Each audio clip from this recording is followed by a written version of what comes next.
Hello friends, welcome to our YouTube channel InstiBuddy. I am Ayush Raj from IIT Bombay and today we have invited Mr. Prakash Chandra sir as our panelist. Let me give a brief introduction about him. He is a life coach and counselor. He is also an NGO consultant and our today's topic is about how to manage stress during the examination period. So, hello sir, thanks to Fine meeting you, Ayush. Yeah. I am very pleased to meet with you. So let's start the question answer round. Sir मेरा जो पहला question आ रहा है, जो ये बहुत ही general question रहता है सारे स्टूडेंट्स को एग्जाम से पहले, ये रहता है कि मैं अगर एग्जामिनेशन सेंटर जा रहा हूँ तो मैं ब्रेकफास्ट करूँ या फिर ऐसे ही मतलब फास्टिंग वाले पोर्शन में ही चले जाऊँ, क्योंकि मतलब उसमें बहुत ही नर्वसनेस रहता है. अगर मैं ब्रेकफास्ट भी करता हूँ तो मैं अगर जनरली 3 रोटी खाता हूँ तो उसमें मुझे आधा रोटी खाने का मन करता है. तो इस पे आप क्या बताएंगे? देखो, ऐसा है कि ब्रेकफास्ट का कोई हार्ड एंड फास्ट रूल्स नहीं है, but there are some general principles जो एक डाइटिशियन भी आपको बता सकते हैं. It is in purview of the dietitian and the doctors, but being a life coach and counsellor हमें भी थोड़ी बहुत जानकारी रहती है इसकी. पहली बात यह है कि आप बॉडी के मैकेनिज्म को समझें. हर आदमी का बॉडी जो है एक हैबिट पैटर्न होता है खाने पीने का. तुम्हारा अलग है, तुम्हारे दोस्त का अलग है, तुम्हारी बहन का अलग है.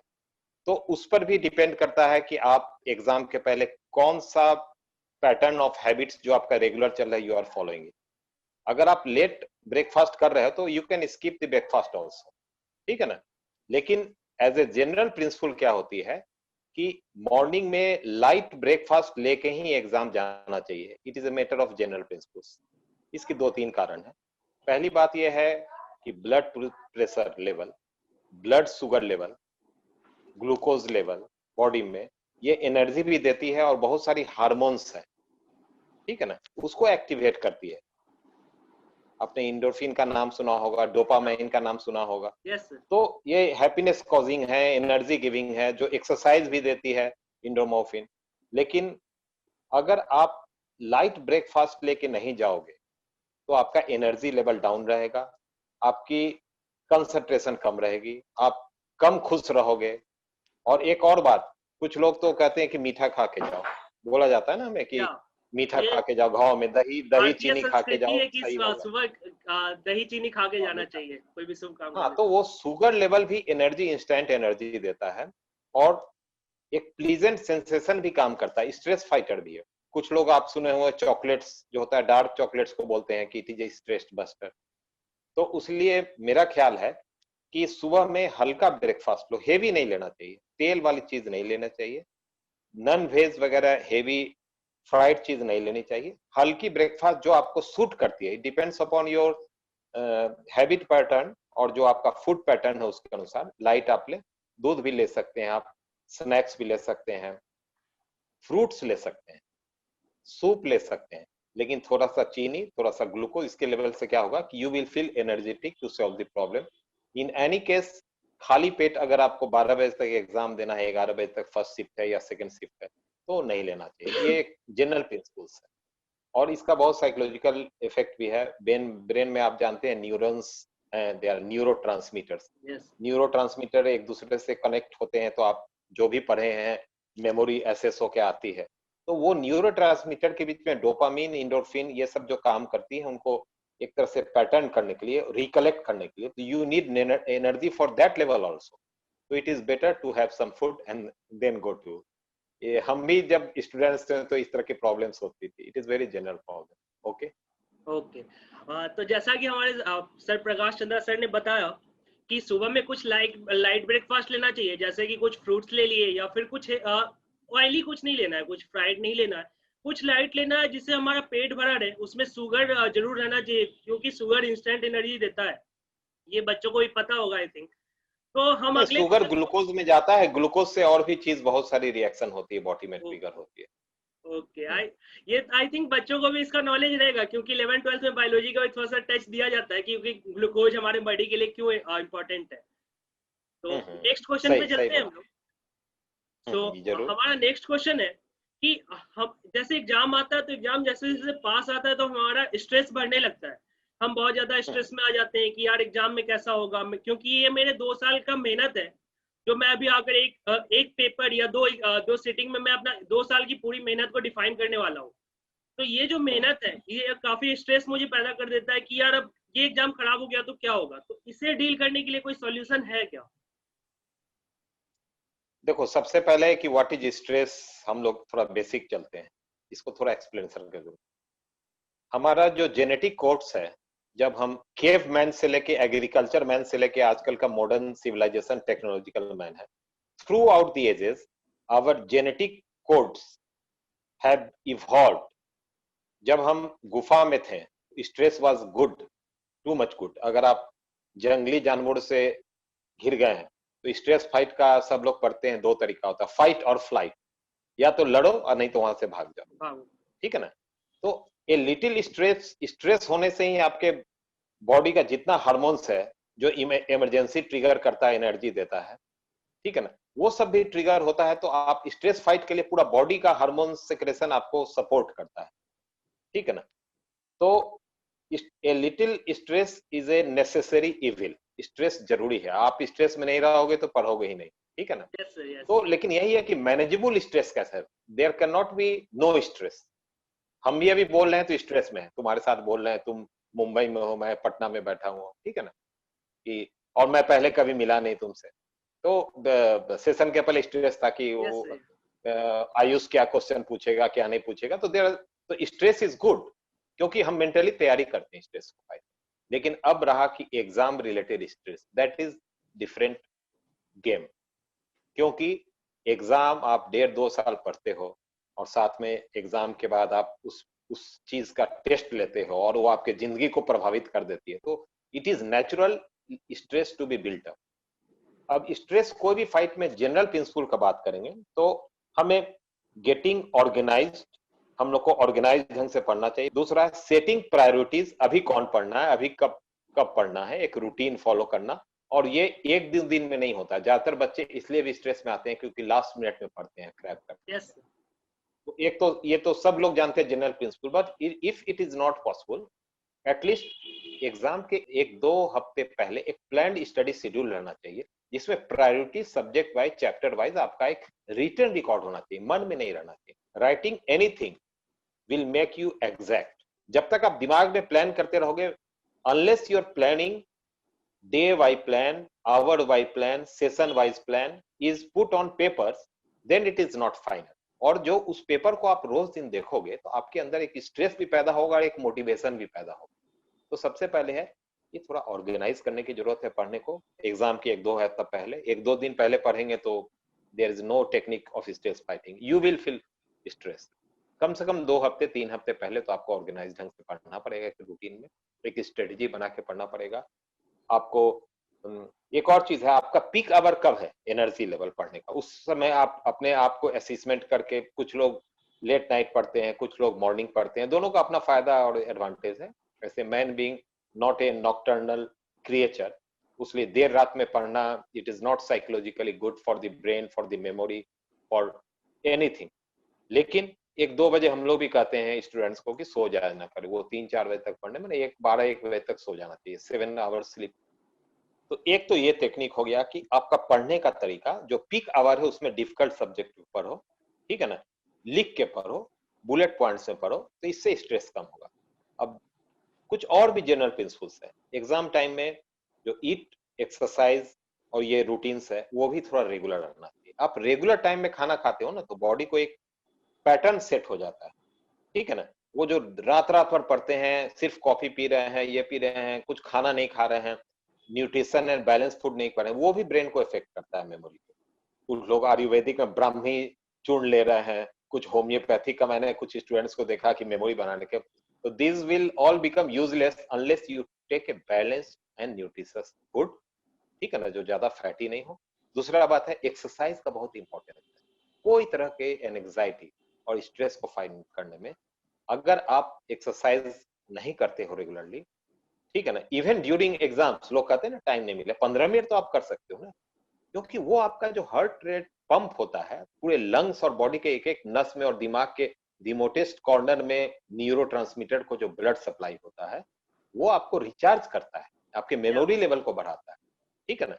तो एक रेगुलर रूटीन रेगुलर एक्सरसाइज, ये सब पुराने जमाने से लेके नए जमाने में सब बात वही कॉमन है। अब रिवीजन टाइम टेबल एक रहना चाहिए आपके पास, क्योंकि अंतिम 2 हफ्ते में रिवीजन होता है, आप 6 महीने का पढ़ाई नहीं कर सकते। यस, रिवीजन टाइम ले, और इसके अलावा लॉन्ग टर्म में कुछ मेडिटेशन ब्रीदिंग है लेकिन पहली बात यह है कि ये भी आपको देखना पड़ेगा कि what type of students you are in that subject.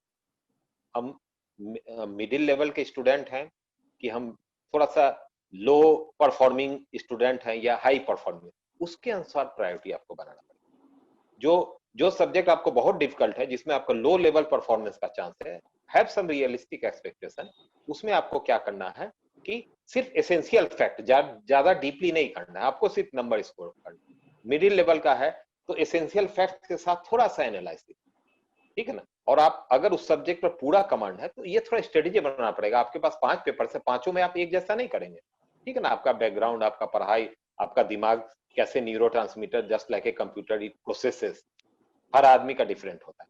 तो there is no general rules, लेकिन कुछ रूल्स ऐसा है कि इसको आप फॉलो करोगे तो आपको ये करेगा। जैसे अभी मैंने थोड़ी देर पहले चर्चा किया ना कि स्टडी टाइम में जो डिफिकल्ट, जो आपका मोस्ट एनर्जेटिक, आप अपना ऑडिट करो कि आपका एनर्जी लेवल दिन के अलग अलग हिस्से में क्या लेवल में, जिस समय आपको मैक्सिमम पीक में आप कम समय में ज्यादा चीज एब्जॉर्ब कर सकते हो, उस समय आप डिफिकल्ट सब्जेक्ट रखो। और रात में जब आप थक जाते हो लास्ट सेशन में, तो इजी एंड ये सब, तो ये सब भी ध्यान देना पड़ेगा।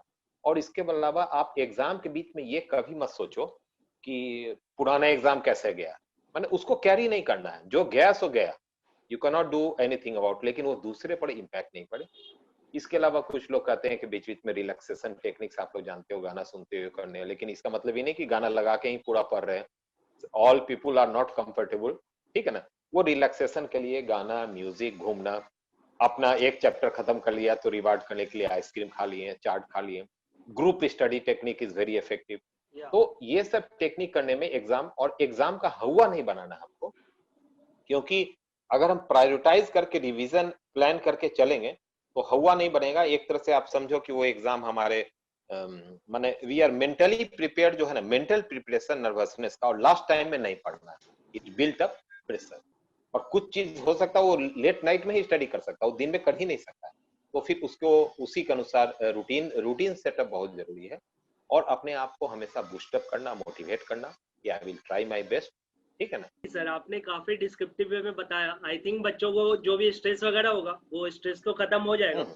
और जैसा कि सर ने बताया कि स्ट्रेस होना सही बात है, क्योंकि अगर स्ट्रेस नहीं होगा तो फिर हम पढ़ाई नहीं करेंगे, हमें कोई अगर मतलब ही नहीं रहेगा कि क्या रिजल्ट आने वाला, तो फिर हम पढ़ाई छोड़ देंगे।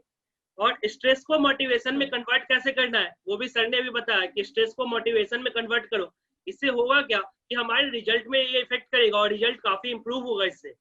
तो और ये मतलब एक और क्वेश्चन था कि मैंने खुद भी ये रियलाइज किया था, मेरे कुछ फ्रेंड्स के साथ ऐसा हुआ था कि बहुत लोग का फैमिली प्रेशर रहता है कि मैं फैमिली बहुत प्रेशराइज कर रही है कि मेरा कोई रिजल्ट अच्छा नहीं आया तो फैमिली पे इतने पैसे लगे हुए हैं, वो पैसा खर्च बर्बाद हो जाएगा। फैमिली बोलती है यार मैं जमीन बेच के पैसा लाई हूँ, तो कैसे होगा ये स्ट्रेस के साथ कैसे डील करना है, मैं अपने गार्जियन को कैसे मोटिवेट करूँ या फिर उनसे कैसे बात करूँ, इसके बारे में आपका क्या कहना है?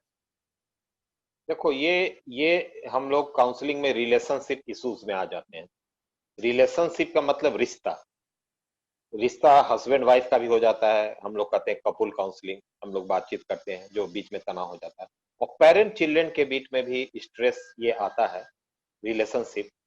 और ये थोड़ा सा हम बैकग्राउंड ये देना चाह रहे हैं कि हम लोग 2 दुनिया में जीते हैं, inner world and outer world.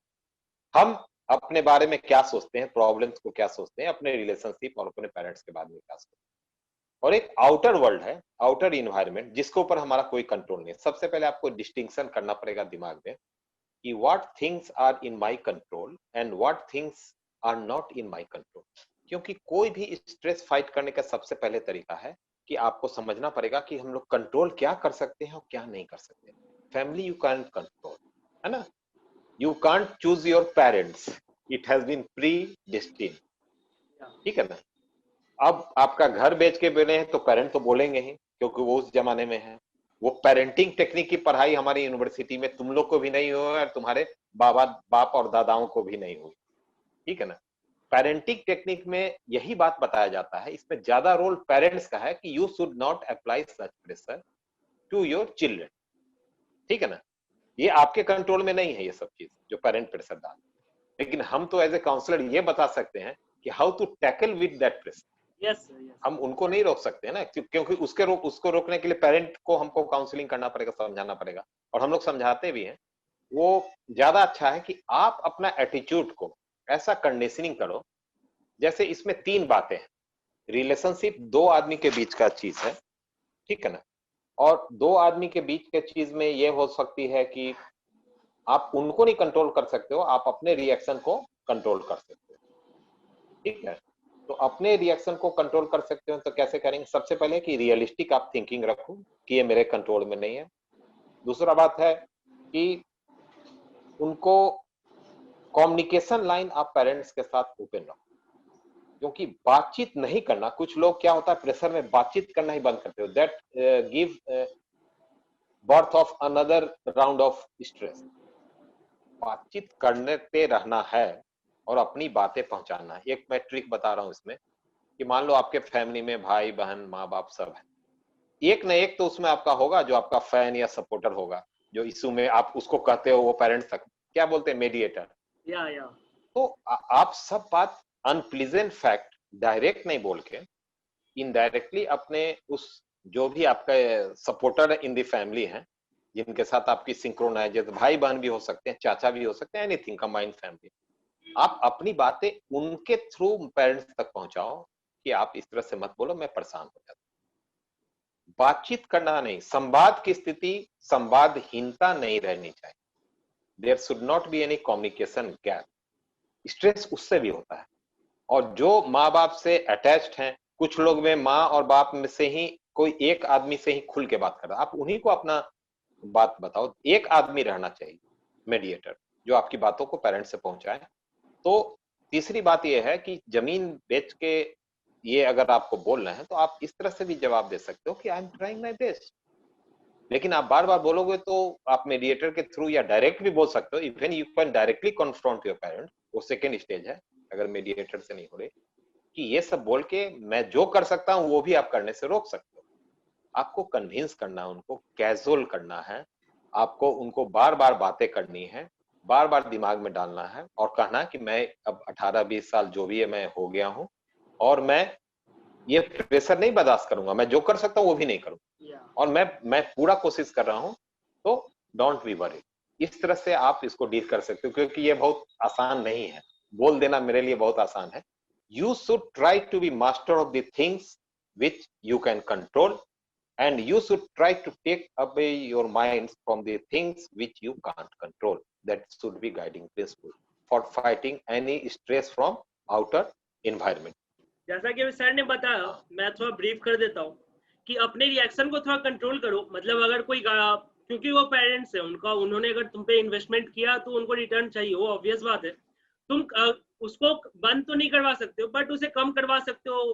तो तुम फैमिली में अगर कोई तुम्हारे बहुत सपोर्ट करते हैं तो तुम उनके थ्रू मीडिएट करा के वो इंफॉर्मेशन दिलवा सकते हो। लेकिन कम्युनिकेशन गैप जो होता है कि बच्चे और पेरेंट्स के बीच में हफ्तों बात नहीं हो रहा है, ये कम्युनिकेशन गैप नहीं होना चाहिए। डेली कम से कम एक बार गार्जियन से बात हो जाना चाहिए बच्चों का। इससे होता क्या है कि गार्जियन भी समझते हैं कि तुम कितनी मेहनत कर रहे हो, तुम अपने तरफ से कितना एफर्ट लगा रहे हो, तुम अपने आप को बताओ कि मैं इतना एफर्ट लगा रहा हूँ, आपका जो पैसा है वो बर्बाद नहीं हो रहा हूँ। ये सब चीजें आप दिमाग में रखे, तो इससे ये जो प्रॉब्लम है, ये प्रॉब्लम थोड़ा कम हो सकता है। तो एक मैं उदाहरण देना चाहूंगा रिसेंट, जो पूरा मीडिया पागल हो गया है, सुशांत सिंह राजपूत का, ठीक है ना। अब यहाँ तुम्हारे इस क्वेश्चन के रिलेवेंस में मैं देख रहा हूं, तो वो बाद में अपने फैमिली में जो उसके अपने मेंबर्स थे उनसे शेयर करना बंद कर दिया था, ठीक है ना। जब वो लेडी उसके जिंदगी में आई, जिसको अभी तरह तरह के एक्यूज करके उसको हैरास भी किया जा रहा है, उसको जेल में दे दिया गया, media is crying for her blood. लेकिन आप इसको दूसरे एंगल से आप देखो कि सुशांत सिंह राजपूत ने कम्युनिकेशन चैनल बंद कर दिया। If he has been suffering from depression which is a type of mental illness, जैसे आपको खांसी बुखार और डेंगू होता है तो आप इलाज कराते हो, मेंटल इलनेस में आपको एक्सपर्ट के गाइडेंस में करना चाहिए। नहीं किया ट्रीटमेंट फुल्ली और फैमिली वाले को डार्क में रखा, breakup of communication gap with his real, बाकी लोग तो उसके पैसे के लिए उसके पीछे पड़े हुए थे ना, he was a earning member. तो मैं इस फोरम के थ्रू, तुम्हारे इस इंटरव्यू के थ्रू ये अपील कर रहा हूं बच्चों को कि तुम कितने भी परेशान हो, mild depression, moderate depression, severe depression, don't cut off connection from your near and dear ones. बातचीत कायम रहनी चाहिए, शेयर करनी चाहिए अपने दोस्तों से, अपने परिवार वालों से। और अगर आपको थोड़ा सा भी लगे कि मेरे कंट्रोल में नहीं, हाथ पर कांप रहा है, नींद नहीं आ रही है, एक एक हफ्ते आपके आसपास में you have to be alert, वो डिप्रेशन, वो कोई स्टिग्मा नहीं है। अगर हम मानसिक रूप में है तो जैसे सब बीमारी है उसकी इलाज होनी चाहिए, उसमें काउंसलर, साइकोलॉजिस्ट और साइकियाट्रिस्ट 3 लेवल में जो है, ठीक है ना, उसमें पहुंचना चाहिए। साइकियाट्रिस्ट मींस मेडिसिन, ठीक है ना।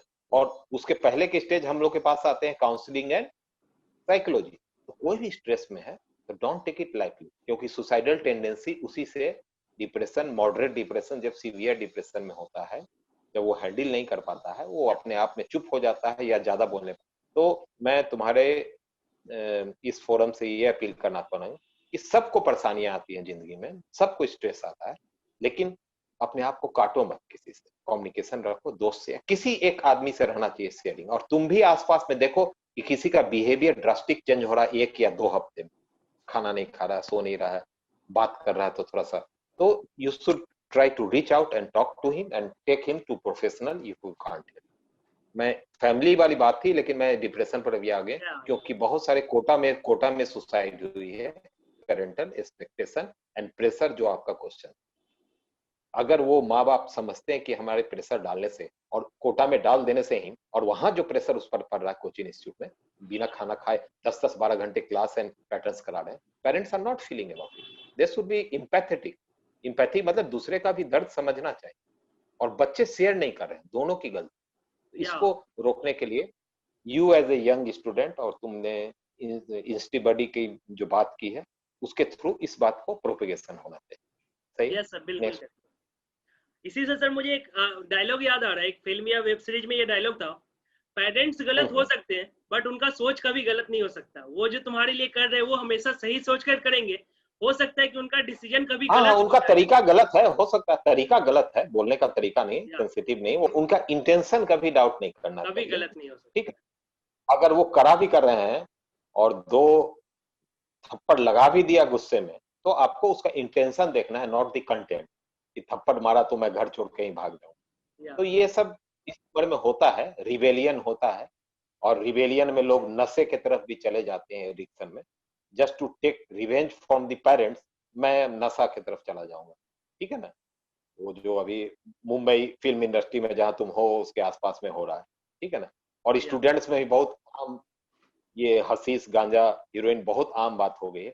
इट इज डैमेजिंग जनरेशन, क्योंकि वो बच्चे या तो पीयर इन्फ्लुएंस में ले रहे हैं, और नहीं तो पेरेंट का फ्रस्ट्रेशन या सोसाइटी का फ्रस्ट्रेशन वो ड्रग्स में निकालना चाह रहे हैं। बोथ आर रॉन्ग, क्योंकि उसमें आदमी संभल नहीं पाता है, और सोचने समझने की शक्ति, पढ़ने की समझती, career building, all thing are lost. तो सर मेरा अगला सवाल आपसे ये है कि जैसे कि जेईई एडवांस का पेपर 2 शिफ्ट में होता है, एक होता है 9:30 से 12:30, दूसरा होता है 2 से 5, तो बीच में 1.5 घंटा का हमें गैप मिलता है।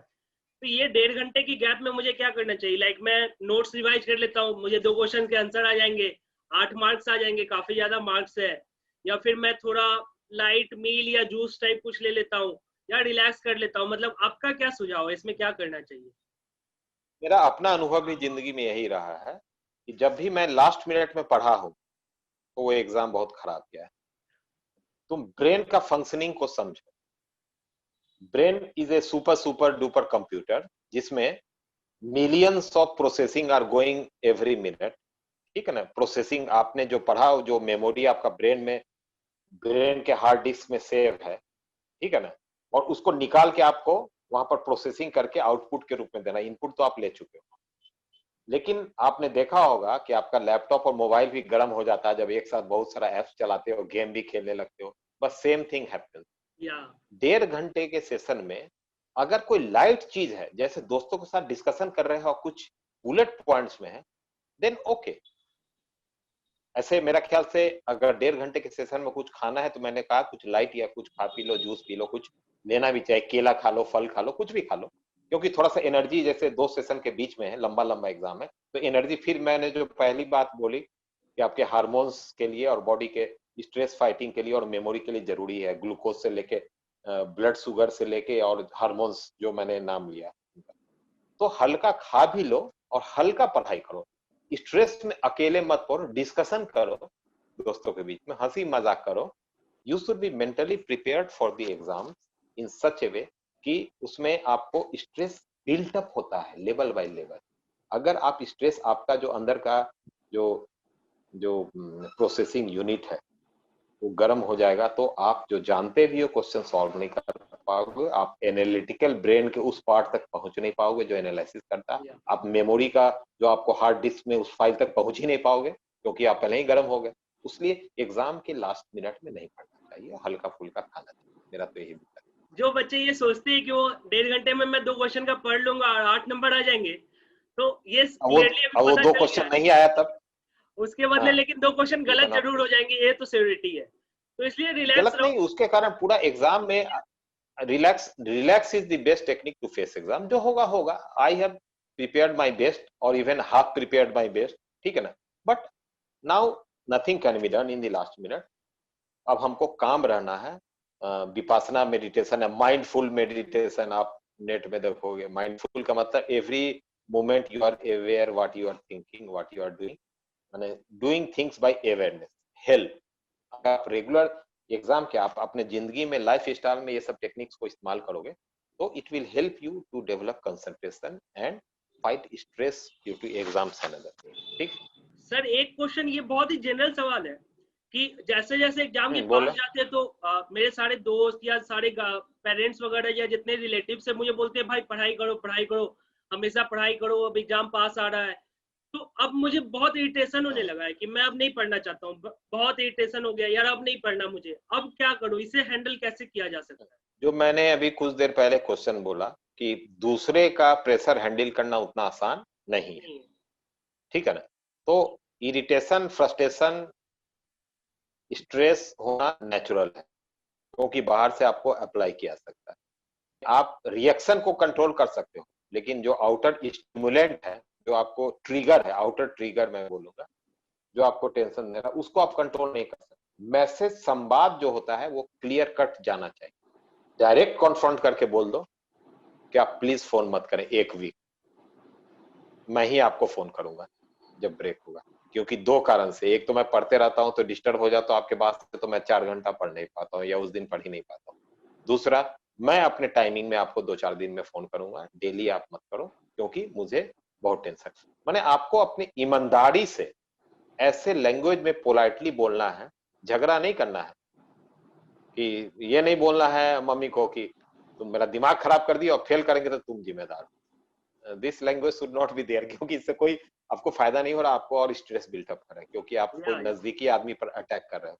आप उस समय अटैक कर लोगे, मन का मवाद निकल जाएगा, लेकिन बाद में आपको गिल्टी फीलिंग होगी कि मम्मी को मैंने इस तरह से चिल्लाया कि मुझे आप फोन मत करो, मैं आपको फोन करूंगा, मुझे ये स्ट्रेस बिल्टअप करता है, इससे मुझे दिक्कत होती है, मैं दिन भर नहीं पढ़ पाता हूँ।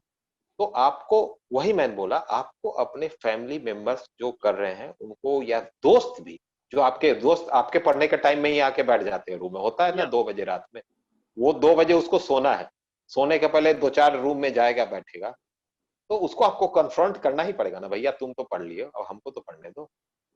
झगड़ा हो जाए तो हो जाए, 4 दिन बातचीत नहीं हो, लेकिन समटाइम एक हम लोग पर्सनैलिटी मॉडल पढ़ते हैं लाइफ कोचिंग में, एफर्मेटिव एंड असर्टिव पर्सनैलिटी। वो असर्टिव पर्सनैलिटी अपना राइट भी जानता है, दूसरे का भी राइट जानता है, और जहां उसको अपना राइट, पर्सनल इंडिविजुअल राइट्स में लगता है कि कोई दिक्कत हो रही है, तो वो क्लियरली बोल देता है भैया ये मैं कर सकता हूँ, ये नहीं कर सकता हूँ। मैंने आपके दोस्त आए कि अभी चलो, तो यू हैव राइट टू से नो, ये असर्टिव पर्सनैलिटी है, ठीक है ना। आपके पेरेंट्स बोले ये कर लो जो आपको अनरीजन हो, तो यू हैव राइट टू से नो, ठीक है, but in A polite way.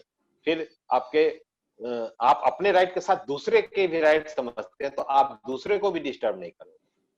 तो दीज आर सम रिलेशनशिप और डीलिंग विद द इंडिविजुअल, कैसे आप डील करोगे ना, कुछ प्रिंसिपल्स हैं। तो the best way is to develop, आप नेट में भी देख सकते हो, assertive personality, not aggressive. There is a difference between aggressive and assertive. Aggressive is वो थोड़ा नेगेटिव हो जाता है. असर्टिव को मतलब हम अपने राइट को जानते हैं, हम अपना करेंगे, किसी को अच्छा भी लग सकता है कुछ है, आई कैन नॉट प्लीज एवरीबॉडी, मेरा भी जिंदगी है. आपको अपना जिंदगी का प्रायोरिटी जानना पड़ेगा. जो आदमी डिस्टर्ब करेंगे उनको बताना पड़ेगा कि आप इस तरह से मतलब सबसे बहुत ही पोलाइटली बात करना है, क्योंकि एट लास्ट तुम्हारा रिजल्ट मैटर करता है कि जो मैं रिजल्ट आएगा, अगर मैं रिजल्ट में पास हूँ तो सब लोग खुश है. सिंपल बात है. जितने दोस्त है वो सारे दोस्त बाद में ही बन जाएंगे. इसी के साथ चलते हैं अगले सवाल पे. तो हमारा अगले सवाल ये है कि एक जो नाइट स्लीप होता है बहुत अच्छा, जो एक गुड नाइट स्लीप जिसे कह सके, कि कितने दिन हमें सोने चाहिए. मतलब कोई स्टूडेंट्स होता है कि 10 घंटे सो जाते हैं, कोई स्टूडेंट 4 घंटे ही सोता है एग्जाम टाइम में. तो कितना नाइट स्लीप लेना बहुत ही एक क्या कहते हैं कि गुड नाइट स्लीप जिसे कहते हैं, कि वो गुड नाइट स्लीप कितने घंटे को कहते हैं हम लोग. ये बहुत आम क्वेश्चन है जो स्टूडेंट्स बोलते हैं, और इसमें मैं थोड़ा सा स्लीप के स्टेजेस के बारे में बता रहा हूँ. कुछ लोग 5 घंटे भी सो के, अगर डीप स्लीप का स्टेज है तो उसमें उनको उतना ही एनर्जी मिलता है जितना कि जनरल स्टूडेंट को 7 घंटे में. स्लीप का 4-5 स्टेज है. 4 स्लीप का स्टेज है, 5th ड्रीमिंग्स है. एक साइकिल कंप्लीट होता है 90 मिनट्स, कुछ आदमी का 120 मिनट्स में भी होता है. तो rapid eye movements and non rapid eye movement, ये टेक्निकल टर्म है, मैं शॉर्ट में बता रहा हूं. जब आप हल्का नींद महसूस करते हैं तो स्टेज 1 है. नॉन रैपिड आई मूवमेंट का स्टेज नंबर 1 हल्की नींद, ठीक है ना. उसके कुछ मिनटों बाद, 10-15 मिनट बाद आप नींद में चले जाते हो, लेकिन आपकी आई मूव नहीं कर रही है, उसको एन रैप बोलते हैं. उसके बाद थर्ड स्टेज में एक गहरी नींद आती है, रैपिड आई मूवमेंट. उसमें आंख मूवमेंट करता है और ब्रेन पूरा रिचार्ज होता है, पूरा बॉडी एनर्जी जो है एक तरह से सेटिंग होती है, ब्रेन रिचार्ज होता है. और उसके बाद उससे भी ज्यादा एक लास्ट 4th स्टेज स्लीप है, that is deepest sleep, total sleep में. और उसके बाद कभी कभी उस साइकिल के लास्ट में ड्रीमिंग्स होती है, ड्रीम्स आते हैं. तो कितना घंटा टेक्निकली नहीं मैटर करता है, कितनी गहरी नींद आप सोते हैं. 90 मिनट के साइकिल में 12 से या 13 से 23% ही डीप स्लीप होती है, जो जरूरी है बॉडी को रिजुविनेट करने के लिए और रिचार्ज करने के लिए, बस. तो एक तरह से सोचो कि तुम 5 घंटे सोते हो, उसमें 1 ही घंटे डीप स्लीप आ रही है, ये साइकिल बार बार रिपीट होगी 90 मिनट. तो मेरा ये कहना है, there is no hard and fast rule for कितना घंटा हम सोए, ठीक है ना. इसमें 2 प्रिंसिपल है. नंबर 1, 6 से 8 घंटा बोलते हैं कि सोना चाहिए. कुछ लोग कहते हैं कि 7 घंटे तो सोना ही चाहिए, क्योंकि 7 घंटे में आपका 4-5 ये पूरा साइकिल कंप्लीट हो जाएगा, विच इज सफिशिएंट, जो आपको रिफ्रेश करेगा, आपका ब्रेन भी ठीक काम करेगा, ब्रेन रिचार्ज होगा, रीबूटिंग होता है, ठीक है ना, सब कुछ होता है ब्रेन का उसी टाइम. तो 6 से 7 घंटा जरूरी है स्लीप. लेकिन ऐसे वातावरण सुनना चाहिए जहाँ डिस्टर्बेंस नहीं हो, चेहरा पर लाइट नहीं पड़े, एनवायरनमेंट ठीक रहे, खाना लाइट खाया जाए सोने के पहले. बहुत सारी बातें हैं. कुछ लोग लाइट म्यूजिक सुनते हैं, ठीक है ना. कुछ लोग आंख पर पट्टी आजकल मिलती है वो बांध लेते हैं, ठीक है ना. लेकिन इसमें भी एक और कंडीशन है कि many things depend upon your personal practices. मैं जनरल बात कर रहा हूँ. वो आप तुमने बोला ना, कुछ लोग 5 घंटे में ही फ्रेश महसूस करते हैं, कुछ 8 घंटे में. तो ये बहुत कुछ इंडिविजुअल भी डिफरेंस है. और आप क्या अभ्यास, जैसे अभ्यास जो आदमी करता है ना धीरे धीरे डीप स्लीप का, उसको डीप स्लीप आने लगती है, मैंने ये सब तरीका से. और एक और फैक्टर है नींद में कि दिन में सोना, जिसको पावर नैप बोलते हैं एग्जीक्यूटिव सब एमबीए स्कूल्स में, पावर नैप. कि वहां बड़े बड़े जापान में और मल्टीनेशनल कंपनी यूएस में भी, गूगल्स में भी सोने का रूम बना हुआ, आप जाके एक पावर नैप ले लो, आपकी इफिशियंसी बढ़ जाएगी. तो पावर नैप का भी प्रिंसिपल है कि 15 से 30 ही मिनट होना चाहिए, और शाम में नहीं होना चाहिए, क्योंकि उससे आपका स्लीप साइकिल जो है वो डिस्टर्ब. तो आप दोनों का मिक्स कर सकते हैं कि आप 6 से 7 घंटा सोएं, या 5 घंटा जिस दिन सोएं उस दिन एक पावर नैप आधे घंटे का ले लिए दिन में अलार्म लगा के. लेकिन इसमें एक बात है कि अगर आप 2 घंटे दिन में सो गए, यू विल फील लेथार्जिक, कि ब्रेन थोड़ा सा डिसोरिएंट हो जाता है. मैंने वो पढ़ाई नहीं. तो 15 से 30 मिनट, भले आप 2 बार 24 घंटे में पावर नैप ले लो, लेकिन 30 मिनट से ज्यादा नहीं, क्योंकि फिर आप जब उठोगे 2 घंटे दिन में, क्योंकि नेचुरल साइकिल हम लोग को दिन के साथ नहीं, हम लोग नॉकटर्नल क्रिएचर नहीं है. तो ये भी आप टेक्निक आजमा सकते हैं कि 5 घंटा 6 घंटा रात में सोए, जैसा कि सर ने कहा, it's not about how long you sleep, it's about how good you can sleep. तो कितना देर सोना वो फर्क नहीं पड़ता, कितना अच्छा से सोए हो ये फर्क पड़ता है। हाँ, डीप स्लीप का कितना परसेंटेज है आपका या टोटल स्लीप का, गहरी नींद। और सर इसके साथ अब एक अगले सवाल पे चलते हैं। ये कुछ हाँ, पार्टिकुलर सेक्शन ऑफ स्टूडेंट्स के लिए क्वेश्चन कि कुछ लोग जैसे क्लास 10 तक घर में रहते हैं, 11 12 कोटा चले जाते हैं, वहां उन्हें एक खुला सराउंडिंग मिलता है, गर्लफ्रेंड बॉयफ्रेंड बना लेते हैं। अब वहां जाने के बाद जब अब एग्जाम का टाइम आया तो उनका ऐसा सिचुएशन रहता है कि अब गर्लफ्रेंड से भी बात करना है, बॉयफ्रेंड से बात करना है, 2 घंटे वहां बात करना हो गया, फिर एग्जाम का पढ़ नहीं पा रहा हूँ, बट मैं चाह रहा हूँ कि एग्जाम का भी पढूं, तो मैं कर नहीं पा रहा हूँ कॉन्सेंट्रेट, क्योंकि फिर मेरा बॉयफ्रेंड या गर्लफ्रेंड मुझे फोन करके बोलता है कि मुझसे बात करो, तो मैं कॉन्सेंट्रेट नहीं कर पा रहा हूँ कि कैसे करना है। तो इस सिचुएशन के साथ कैसे डील करना है? देखो, पहली बात यह है कि कोई भी रिश्ते में, अब हम गर्लफ्रेंड बॉयफ्रेंड की बात नहीं कर रहे हैं, बहुत बड़ी बात कर रहे हैं, कोई भी रिश्ते का गोल होना चाहिए जिसको बोलते हैं रिलेशनशिप गोल्स।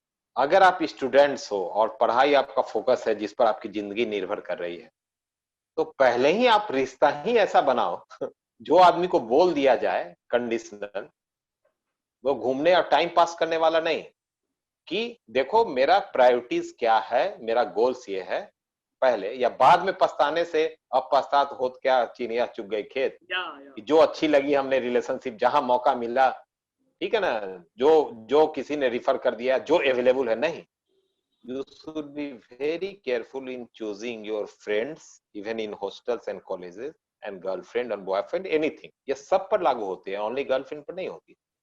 रिश्ता बनाने के पहले थोड़ा सा आंकना चाहिए कि उसका क्या एप्टीट्यूड है। अगर सेम कॉलेज सेम स्टडी में है तो वो तो क्यूमुलेटिव अच्छा भी हो सकता है, जब आप प्लान कर लो कि हम सेम स्टडी करेंगे, सेम सब्जेक्ट है, सेम फैकल्टी है, और कुछ ग्राउंड रूल आप बना लो। दूसरा कंडीशन, लोग इतना नहीं सोचते हैं, लोग पहले कूदते हैं, तो ग्राउंड रूल जैसे जब आपको दिल से खुल से बात हो रही, स्टार्टिंग स्टेज में ये सब होना चाहिए, before going forward starting stage में होना चाहिए कि ये डिसरप्टिव रिलेशनशिप होगा या सपोर्टिव रिलेशनशिप होगा।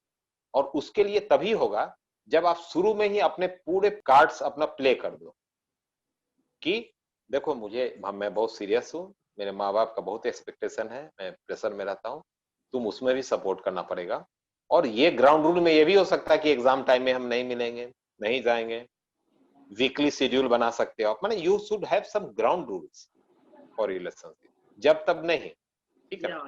और नहीं तो फिर आप उस तरह के रिलेशन से बाहर निकल जाओ या नहीं रहो, क्योंकि स्टूडेंट्स बहुत सारे बर्बाद हो रहे हैं, ठीक है ना, क्योंकि they don't know how to handle study and relationship at the same time. दोनों के बीच एक कोऑर्डिनेशन होना चाहिए। आपके पास आइडियल रिलेशनशिप ये होना चाहिए कि the girl and boy should be empathic. Empathic समझते हो? Empathy, empathy means putting yourself in other shoes. दूसरे का जूता कहाँ काटता है उसका जूता पहन के देखना पड़ेगा। रिलेशनशिप में empathy and trust and communication, ये तीन बहुत ग्राउंड रूल है। एम्पैथी का मतलब उसको समझना चाहिए कि पढ़ रहा है तो खुद ही बोल दे कि हम नहीं डिस्टर्ब करेंगे, और नहीं तो आपको कन्फ्रंट करना पड़ेगा। ओल्ड रिलेशनशिप है कि नहीं हम अब नहीं मिल सकते। मैं केस स्टडी देना चाहूंगा। मेरे पास एक काउंसलिंग का बंगाल का ही लड़का था। बिल्कुल sir. Medical student, first time में ही कंप्लीट किया मेडिकल कॉलेजेस में, और वहीं पास में एक लड़की के साथ हो गया रिलेशनशिप। अब लड़की मात्र उसी की सेम एज की, मैंने समझो ये 20 या वो 18, something like that, just adult. अब बाद में क्या हुआ, वो सेकेंड ईयर में आया तो he got into my contact for counselling on phone. मैंने आज तक उससे देखा नहीं, सिर्फ फोन से ही काउंसलिंग, और वीडियो काउंसलिंग में भी वो कंफर्टेबल नहीं महसूस कर रहा था। उसने क्या किया, लड़की इसमें इन्वॉल्व नहीं हुई, लड़की का फादर इन्वॉल्व हो गया, और फादर ने लड़की को सिखाया कि तुम बोलो तो अब सेकेंड ईयर ही शादी, नहीं तो मैं तेरा शादी करने जा रहा हूँ। And the boy get highly disturb, क्योंकि इमोशनली तब तक 1-2 साल में बहुत ज्यादा अटैच हो गया, ठीक है ना। और लड़की भी अपने फादर के कहने में आके इस पर फोन करना, रोना धोना, तुम आओ हमको जान बचा लो, मैं सुसाइड कर लूंगी, all type of pressure on the boy. I am just giving a case example here without revealing identity, क्योंकि हम लोग कॉन्फिडेंशियलिटी रखते हैं। तो मेरी बातचीत हुई तो मैंने बोला कि I can not take your decision, I am a counsellor, you have to take your decision. नहीं हम इसको छोड़ दे के नहीं, बोले I can not tell you, मैं क्यों बोलूंगा तुम रिश्ता छोड़ो, लेकिन मैं कुछ बिंदुओं पर आपका ध्यान आकृष्ट कराना चाहता हूँ। नंबर 1 कि तुम्हारे लिए प्रायोरिटी क्या है अभी, कैरियर या शादी? तो बोला कैरियर। फिर मैंने सेकंड क्वेश्चन सुना, फादर मदर या उसके फादर? तो अपने फादर। तीसरी बात, लड़की अगर ऐसा तो नहीं कि बाप के साथ मिलके, अपना फादर के साथ मिलके साजिश कर रही है, और उसने क्या किया, उसको डराने के लिए सच में एक आध लड़के वाले को घर में बुला लिया कि देखो लड़के वाला आ रहे हैं, मेरा फादर जबरदस्ती शादी कर लेगा। ही गेट सो मच डिस्टर्ब। तो मैंने उसको बोला कि दिल खड़ा करो, मैंने कुछ पॉइंट दिया, लिखो अपना डिसीजन। मैं ओरल लेने नहीं बोलता हूँ, सोचो, लिखो, ठीक है ना, क्या कर सकते हैं, और टेक योर डिसीजन। और पेरेंट्स को नहीं बता रहा था। मैंने बोला ये सबसे बड़ी गलती है, आप इतने डिप्रेशन में जा रहे हो, पेरेंट्स को नहीं बता रहे हो, कम्युनिकेट विद देम। उसने पेरेंट्स से कम्युनिकेट किया, पेरेंट का मॉरल सपोर्ट मिला, तब उसने कह दिया जाके, मैंने बोला confront, go to the home of the girl and tell directly to his father. मैंने बोला आप पीछे भागने का टाइम नहीं, जो तुम्हारा डिसीजन उनके सामने जाके बोलो। गया वो हिम्मत करके, मैंने हिम्मत फिर बढ़ाया, डिसीजन तो उसने ही लिया, ठीक है ना। वो जाके बोला कि जब तक मैं नहीं कर लूंगा और उसके बाद एक साथ इंटर्नशिप नहीं करूँ तो मैं साथ, तो आपको जो करना है कर। लड़की को भी समझाया कि भाई तो अगर शादी हो जाता है तो हम मान लेंगे कि भाग्य में नहीं होता, हम तो अभी भी प्यार करते हैं। तो ये केस एग्जांपल मैं इसलिए दे रहा था कि एवरी केस इज डिफरेंट, लेकिन बेसिक आपको ये देखना है कि आप रिलेशनशिप के पहले ही टर्म्स एंड कंडीशन और अपना गोल्स एंड मोटिवेशन उससे शेयर करें तो ज्यादा अच्छा रहे। उससे भी खुल के बातचीत होनी चाहिए। और खुल के बात नहीं है, ओनली सुपरफिशियल रिलेशन है, तो better keep a distance. Students को कैजुअल रिलेशन नहीं रखना चाहिए अनलेस यू आर सर्टेन, ठीक है ना। और सिर्फ मान लो फिल्म देखने के लिए जाना चाहिए, don't get emotionally investment in that relation, ठीक है ना। तो बहुत तरह का रिलेशनशिप का लेयर होता है, तो यू हैव टू डिसाइड। तो बस इतना ही कर सकते हैं। एक्चुअली होता क्या है ना कि जब बच्चे क्लास 10 तक रहते हैं, एक पिंजरा की तरह रहते हैं घर में। जब वो पिंजरा खुलता हाँ है हाँ, तो वो तो कबूतर होता है। उड़ने जो लगता है ना, तो वो कबूतर की तरह होते हैं कि मैं थोड़ा पंख उड़ा लेता हूँ, कहीं तो उड़ जाऊंगा, तो वो उनका फीलिंग होता है। तो ये चीज थोड़ा बदलना है हाँ, बच्चों को, मेंटेलिटी। बदलना तो नहीं है। जैसे आप सीनियर हो गए तो आप जूनियर्स को बताओ, आप या लोग आपस में डिबेट करो, डिस्कशन करो। माने मेरा मैसेज जो है ये वीडियो के थ्रू भी जाएगा, और आप लोग भी इस तरह का एक्टिविटी कंडक्ट करो। या तो सर एक और सवाल है मेरा कि एक्सरसाइज कितना जरूरी होता है हमारे एग्जाम टाइम में, या फिर नॉर्मल भी जब हम पढ़ाई कर रहे हैं, तो एक्सरसाइज हमारे लाइफ में कितना महत्वपूर्ण है कि वो हमारे मेंटल स्ट्रेस या फिर मेंटली हमको कितना फिट करता है। फिजिकली तो फिट करता है, बहुत लोग सिक्स पैक्स बना के घूमने लगते हैं, वो अलग बात है, बट मेंटली भी हमें कितना वो। नहीं नहीं, हाँ वो अलग बात है। देखो मैंने अभी शुरू में जो इंडोर्फिन हार्मोन की बात की, या एक्सरसाइज में रिलीज होती है, और कुछ अच्छी चीज खाने में भी रिलीज होती है, तो वो पूरा न्यूरोट्रांसमीटर आपका ब्रेन को है ना, उसको एक्टिवेट करती है, दो सर्किट के बीच में कनेक्टिंग सर्किट का काम करती है that hormone. And exercise regular, हम लोग इंडिया में जो जनरल हेल्थ है, इतना ज्यादा ओबेसिटी हो बढ़ रही है, हार्ट डिजीज बढ़ रही है, डायबिटीज क्यों बन रहे हैं? क्योंकि हम लोग को बचपन से ही एक्सरसाइज का इंपॉर्टेंस को नहीं है। पढ़ोगे, लिखोगे, बनोगे नवाब, खेलोगे, कूदोगे, होगे खराब, वो किसी ना या किसी रूप में मैसेज जा रहा है। तो मेंटल हेल्थ जो है वो फिजिकल हेल्थ पर बहुत ज्यादा डिपेंड है। आपकी स्टडी, कंसंट्रेशन, मेमोरी, आपके सोचने की, एनालिटिकल, सब कुछ को बूस्टअप करती है if you do regular exercise. Regular exercise मतलब आपके उम्र में 30 से 40 मिनट पर डे, और ये नहीं तो 5 days in a week aerobic exercise, you are young. Muscle strengthening or six pack is not the goal. The goal या is fitness.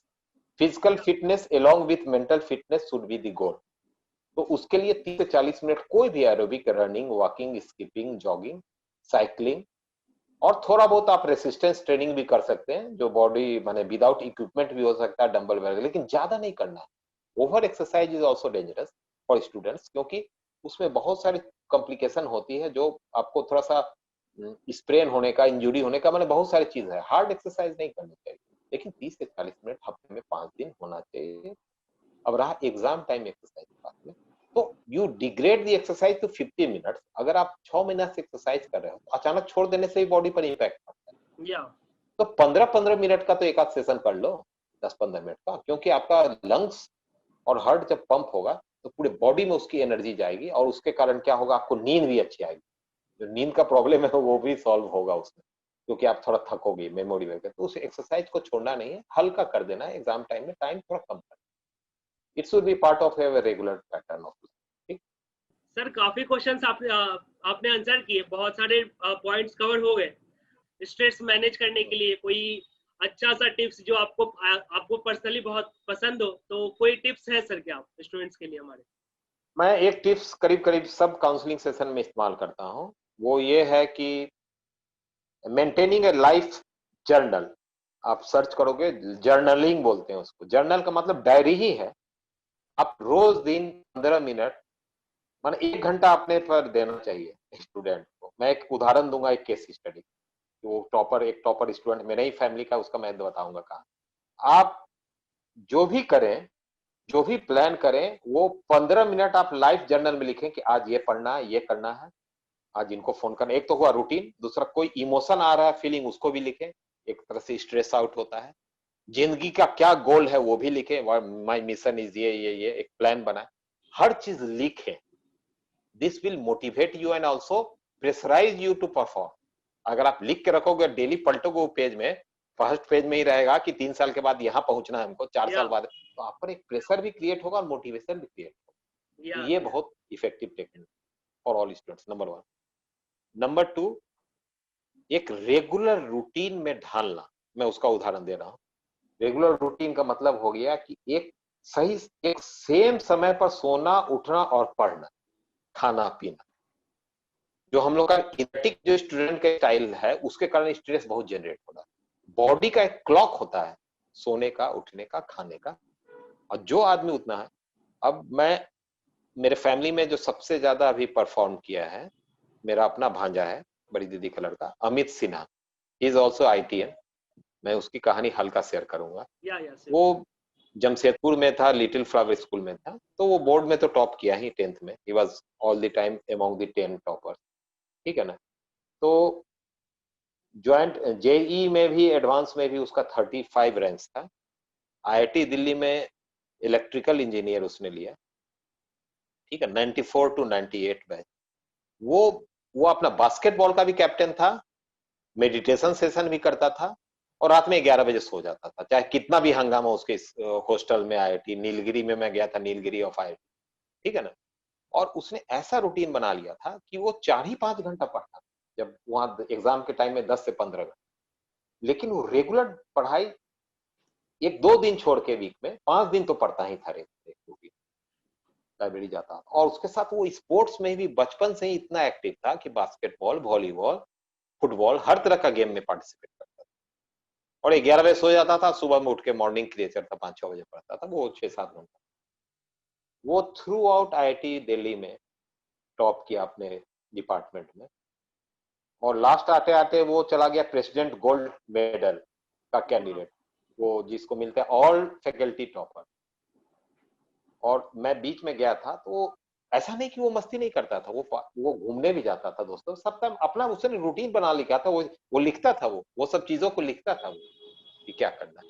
He was all rounder, ठीक है ना। उसका नतीजा ये हुआ, he become so disciplined in life. IIT से निकला गोल्ड मेडल लेके प्रेसिडेंट, उसको 2-3 यूनिवर्सिटी से स्कॉलरशिप आया। वो मैसाचुसेट इंस्टीट्यूट ऑफ MIT में गया, वहां MPhil रिसर्च किया, और उसके बाद 3 to 4 years उसने PhD कंप्लीट कर लिया कंप्यूटर। उसके बाद मोटरोला कंपनी, फिर एक और कंपनी को किया। कंपनी ने उसको टैलेंट को देख के उसको स्टार्टिंग से ही उसको शेयर होल्डर बना दी। वो 98 में गया है, 2001 में अमेरिका में PhD उसको मिला है। उसके बाद 2-3 जॉब मोटरोला छोड़ा और एक नई कंपनी उसने IIT वहां MIT के प्रोफेसर के साथ मिलके को फाउंडिंग किया है, जेड स्केलर करके, जेड स्केलर। तो पहले वहां का चीफ टेक्नोलॉजी ऑफिसर था। 150 तो इंडिया के बच्चों को उसने वहां जॉब दिया था, जेड स्केलर। वो क्लाउड सिक्योरिटी बेस्ड कंपनी है, one of the leading in the world. उसका पब्लिक इशू पिछले साल हुआ। नाउ वो पहले बोर्ड मेंबर बना वहां कंपनी का, now he is the president, ठीक है ना। और उसका कोई लिमिट नहीं है कि वो कहां तक जाएगा, और he has got research brain. तो मैं इधर आया था 3 साल पहले पटना भी मुझसे मिलने के लिए। मैं उससे पूछा, तो बोला कि बचपन में जो हैबिट्स जो हमारे स्कूल में लगे, और उसके फादर भी बहुत हैबिट, अमित सिन्हा नाम है, तो बोला कि वो ऐसा बिल्टअप हो गया कि अगर मैं नहीं कसरत करूंगा, ये अलग बात है कि मैं कसरत का टाइप चेंज करता था, कभी जिम जाता था, कभी मैं दौड़ने लगता था, मैंने he used to change the exercise, और उसके भी जिंदगी में प्रॉब्लम आया। ऐसा नहीं कि प्रॉब्लम नहीं है, यहाँ भी आया वहां भी आया, in spite of being topper, लेकिन वो कभी किसी के पास नहीं गया। ही ऑलवेज रीड, और अपना पूरा खर्च जो यहाँ का पढ़ाई अपने ही स्पॉन्सर करवाया किसी न किसी तरीके से, and he solve all the problem. तो मैं इतना उदाहरण ये दे रहा हूँ कि मैंने उसको बहुत क्लोजली बचपन से देखा है, तो जो चीज मैं बोल रहा हूँ वो अनकॉन्शियसली वो सब चीज कर रहा था, जो मैं इतने दिन बाद मैं समझा। मैं नहीं था उतना। कहने का मतलब कि हर आदमी का अपना पर्सनल एटीट्यूड होता है, इसमें बहुत कुछ फैमिली और पेरेंट्स का भी रोल रहता है। His parents were very conscious, ठीक है, इंजीनियर थे टेलीकॉम में, अभी भी कानपुर में है, प्रेसिडेंट है एक कंपनी। तो मेरा ये कहना है कि ये छोटी छोटी बातें हैं, उनका ध्यान दो तो इसका बहुत ज्यादा है। और दूसरी बात ये है कि दिनचर्या आप सही रखो। कॉफी भी नींद के साइकिल को डिस्टर्ब करता है, एक आध तक ठीक है, बेनिफिशियल भी हो सकता है, आपको फ्रेश करता है। जैसे कुछ खाना खा के आप कॉफी पी लेते हो तो फ्रेशनेस महसूस करते हैं, क्योंकि उसमें निकोटीन होता है विच गिव इंस्टेंट, मतलब थोड़ा सा रिलैक्सेशन ब्रेन के नर्व को। लेकिन हर चीज मॉडरेशन में करना चाहिए, ठीक है ना सर। तो नींद, अच्छी नींद सोना स्टूडेंट्स को बहुत जरूरी है। वो जर्नल मैंने बोला वो बेसिक पॉइंट होना चाहिए, फोकल पॉइंट, उसमें लिखना चाहिए जो भी आप करना चाहते हो जिंदगी, जो भी आपके सपने हैं, जो भी अरमान है उसमें लिखे, बार बार करें। और दूसरा लास्ट टेक्निक है जो मैं काउंसलिंग टेक्निक में बताता हूं, अपने आप को बूस्ट अप करने के लिए रोज दिन सुबह में 3-4-5 एफर्मेटिव स्टेटमेंट बोलते हैं कि मैं रोज दिन बेहतर हो रहा हूं, अपने आप को पूरा बिलीव कर, मैं ये कर रहा हूं, मैंने एकदम सोचना है कि हो गया, प्राप्त हो गया कोई गोल जो है, उसको बार बार दोहराने से आप अपने आप को बूस्ट कर सकते। वो अपने आप को एक वादा को दोहराना है, मंत्र जैसा, कि मैं 3 साल के बाद यहाँ हूं, मैं पहुंचने वाला हूं, आई एम रीचिंग। तो दिस टाइप ऑफ, ये लगता है कि पागलपन है, लेकिन अपने आप से पॉजिटिव स्टेटमेंट बार बार पूरे यकीन के साथ दोहराने का भी असर पड़ता है, मोटिवेट करने का। और तीसरी बात है कि फ्रेंड सर्किल और फैमिली के साथ रिलेशनशिप अच्छा रहना चाहिए, स्ट्रेसफुल नहीं रहना चाहिए। इसके लिए आपको जो मैंने बोला वो सब टेक्निक का प्रयोग करें तो ज्यादा अच्छा है, ठीक है ना। और एनी लास्ट क्वेश्चन? मेरे ख्याल से बहुत कुछ मैंने बता दिया है। बाद में कोई इस तरह का टॉक शो होगा अनदर प्रॉब्लम में, तो I will be happy to join IIT Mumbai and students, ठीक है ना। ठीक है सर, मैं भी ट्राई करूंगा ये सब आपने जो टिप्स दिया है वो अप्लाई करने का ट्राई कर सकता हूँ। मुझे भी होगा या नहीं होगा बहुत मुश्किल लग रहा है, बट मैं ट्राई जरूर करूंगा। और तो ये वीडियो को भी आप प्रोपेगेट करें, सब जगह डालें, क्योंकि जितने स्टूडेंट्स देखेंगे मुझे उतने खुशी मिलेगी, ठीक है। हमारी कोशिश ये रहेगी कि ज्यादा से ज्यादा बच्चों तक जाए जिनको भी हेल्प की जरूरत होगी, या फिर मतलब बच्चों को पता रहना चाहिए कि ऐसा कुछ हो रहा है, तो उनको हेल्प मिल जाए, तो हमें, हमारा वही मकसद है ये करने का।